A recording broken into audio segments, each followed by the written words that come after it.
Shalom, saudara-saudara. Saat teduh kita hari ini dari Lukas 18 ayat 1 sampai 8. Lukas 18 ayat 1 sampai 8 ini mengajarkan kepada kita tentang berdoa. Dalam terjemahan Alkitab dituliskan harus selalu berdoa dengan tidak jemu-jemu, atau perlunya berdoa dengan tidak jemu-jemu, harus tekun berdoa sampai ada jawabannya. Tentang apa ini? Ada banyak pertanyaan yang berkecamuk dalam pikiran saya setelah membaca perikop ini dan membaca berulang-ulang dalam berbagai terjemahannya. Pertanyaan yang muncul itu begini, mengapa harus berdoa dengan tidak jemu-jemu? Mengapa perlu berdoa dengan tidak jemu-jemu? Pertanyaan-pertanyaan ini bukannya saya tidak suka berdoa, tetapi saya ingin menemukan jawaban yang tepat untuk makin memantapkan diri saya supaya saya berdoa dengan tidak jemu-jemu. Dan saudara, saya menemukannya. Menemukan alasan mengapa harus selalu berdoa dengan tidak jemu-jemu. Dan alasan itu ada di ayat 7 yang berbunyi begini. Tidakkah Allah akan membenarkan orang-orang pilihannya yang siang malam berseru kepadanya? Dan adakah ia mengulur-ulur waktu sebelum menolong mereka? Tidakkah Allah akan membenarkan orang-orang pilihannya yang siang malam berseru kepadanya? Allah dan orang-orang pilihannya. Ada relasi antara Allah dan orang-orang pilihannya, bukan dengan sembarangan orang. Jika saya adalah orang-orang pilihannya, maka saya harus mempunyai relasi yang jelas dengan yang memilih saya, yaitu Allah sendiri. Dan relasi itu relasi sampai selama-lamanya. Relasi itu terjalin melalui doa. Karena itu terjemahan Alkitab memakai kalimat harus selalu berdoa dengan tidak jemu-jemu. Apakah saudara meyakini bahwa saudara adalah orang-orang pilihan Allah? Jika ya, maka apakah saudara punya relasi yang kuat dengan Allah yang memilih saudara? Semoga ya saudara, atau setidaknya setelah mendengarkan saat teduh ini, kita mulai berbenah. Mulai memperbaiki kepercayaan kita kepada Allah yang ternyata ada yang salah. Salah satunya mengenai berdoa. Saya sih tidak meragukan kita pasti berdoa. Tetapi mengapa harus berdoa itu yang harus jelas dalam pikiran kita. Mari kita mulai memperbaiki diri. Sebab hanya orang-orang pilihannya berelasi kuat dengan Allah yang memilihnya. Relasi itu adalah relasi berdoa. Harus selalu berdoa dengan tidak jemu-jemu. Doa yang terus-menerus dinaikkan bukanlah tanda berkurangnya iman, tetapi justru merupakan ciri kegigihan orang beriman, orang pilihan Allah dalam hal berdoa. Sekali lagi firman mengatakan harus selalu berdoa dengan tidak jemu-jemu. Perlunya berdoa dengan tidak jemu-jemu. Harus tekun berdoa sampai ada jawabannya. Berdoa untuk apa ini?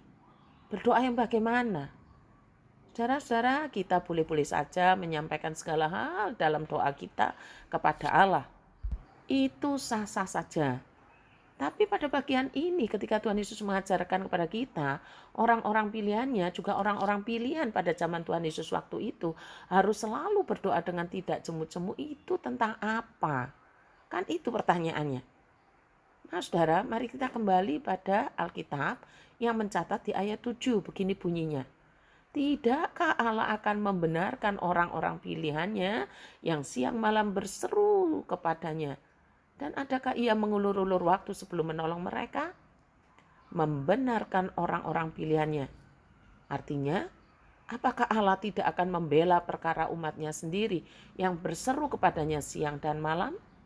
Perkara apa ini? Perkara orang-orang pilihan itu apa? Sehingga berseru-seru siang malam dengan doa yang tak jemu-jemu. Sementara ayat 8 juga mencatat begini saudara. Aku berkata kepadamu, ia akan segera membenarkan mereka. Akan tetapi jika anak manusia itu datang, adakah ia mendapati iman di bumi? Segera membenarkan mereka. Diterjemahkan, percayalah, ia akan segera membela perkara mereka. Maka pertanyaannya sama, perkara apa yang dihadapi orang-orang pilihan Allah sehingga harus selalu berdoa dengan tidak jemu-jemu. Saudara-saudara, saya gembira sekali karena akhirnya menemukan jawabannya dengan memperhatikan referensi ayat silangnya, yaitu Wahyu 6 ayat 10. tentang penderitaan orang-orang pilihan Allah dalam memperjuangkan imannya. Penderitaan itu bisa diperlakukan tidak adil, dikucilkan, disiksa, bahkan dibunuh, dianiaya, dipaksa untuk meninggalkan imannya. Terhadap persoalan ini Tuhan segera membela perkara orang-orang pilihannya. Gereja itu kan gereja militan. Dan Tuhan mau sampaikan kepada orang-orang di zaman itu, di zaman Lukas menulis Injilnya, bahwa orang yang akhirnya percaya Tuhan Yesus akan menghadapi hal-hal seperti ini. Orang pilihan Allah akan berjuang dengan imannya, sementara ada sebagian orang yang akan membuat mereka menyerah terhadap imannya. Karena itu saudara, mari kita mantapkan hati sebagai orang-orang pilihan Allah untuk mencari pembelaan kepada Allah saja. Khususnya terhadap perjuangan iman kita supaya kita setia dan menang. Tuhan Yesus memberkati kita sekalian. Selamat ulang tahun anak Beatrice AF, putri Pak Iwan dan Selvia Halili. Dengarkanlah Injil agar Injil itu terus bergema dalam hatimu. Mari kita berdoa. Bapa yang baik, terima kasih untuk firman-Mu hari ini. Terima kasih karena Roh membukakan pengertian mengapa harus selalu berdoa dengan tak jemu-jemu. Yaitu karena orang-orang pilihan akan selalu menghadapi peperangan rohani yang bisa saja menyerah atau tidak kuat lagi terhadap tekanan sepanjang hidup. Sebab itulah mengapa kami harus selalu berdoa dengan tak jemu-jemu, karena hanya Engkaulah pembela kami. Terima kasih Tuhan. Berdoa untuk Beatrice AF, putri Pak Iwan dan Selvia Halili.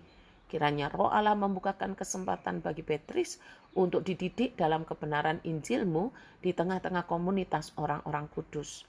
Menyerahkan persekutuan KW sore nanti, Tuhan tolonglah agar melalui anggota KW, anggota keluarga masing-masing mengkomunikasikan firman dengan leluasa dan iman masing-masing bertumbuh. Terus mendukung gerakan misi sinode, Tuhan bangkitkan gairah gereja-gereja untuk panggilan misi ini, agar nama-Mu masyhur di segala penjuru bumi. Terima kasih Tuhan, di dalam nama Tuhan Yesus kami berdoa. Amin.